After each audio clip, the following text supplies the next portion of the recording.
بسم اللہ الرحمن الرحیم۔ امام محمد تقی الجواد علیہ السلام ہمارے 9 امام ہیں جن کی کل عمر صرف 25 سال ہے۔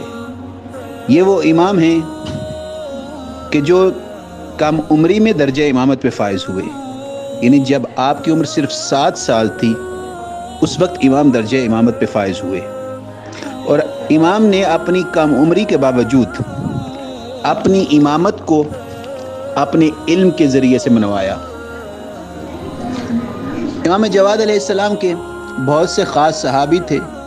انہی صحابیوں میں سے ایک صحابی کا نام ہے علی ابن مہزیار، جو امام کے خاص صحابی بھی ہیں اور امام کے خاص شاگرد بھی۔ اسی دور کے ایک شخص حمزہ بن محمد کا کہنا ہے کہ میں نے علی ابن مہزیار سے کہا کہ میں اپنے کاموں کے سلسلہ میں زندگی کی مشکلات سے دوچار ہوں، گرفتاریوں میں ہوں، پریشانی میں ہوں۔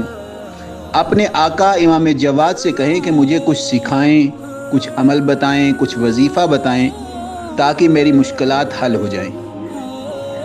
اسی طرح کے سوالات عام طور پہ لوگ علماء سے بھی پوچھتے ہیں، اگرچہ ہمارے بزرگ علماء سے بھی اس طرح کے بہت سے سوالات پوچھے گئے، جس کے جواب میں ہمارے علماء نے کہا کہ اگر کوئی زندگی کی مشکلات میں گرفتار ہو، پریشانیوں میں مبتلا ہو تو وہ صدقہ دے۔ بعض نے کہا رد مظالم کرے۔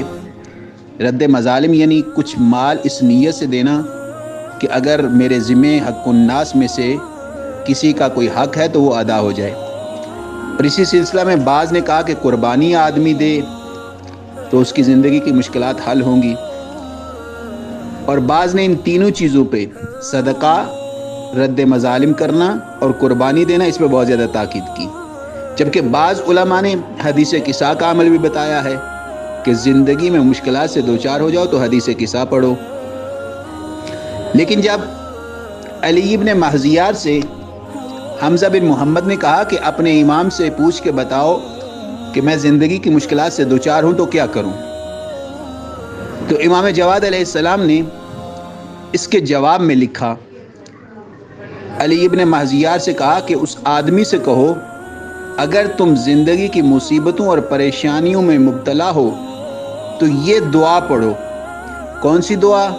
فرمایا یہ دعا، یا من یکفی من کل شیء ولا یکفی منہ شیء اکفنی ما اہمنی مما انا فی۔ جو امام نے دعا بتائی ہے زندگی کی مشکلات اور پریشانیوں سے نجات کے لیے، وہ نہایت مختصر سی دعا کہ اس دعا کو بہت زیادہ پڑھو، یا من یکفی من کل شیء ولا یکفی منہ شیء اکفنی ما اہمنی مما انا فی۔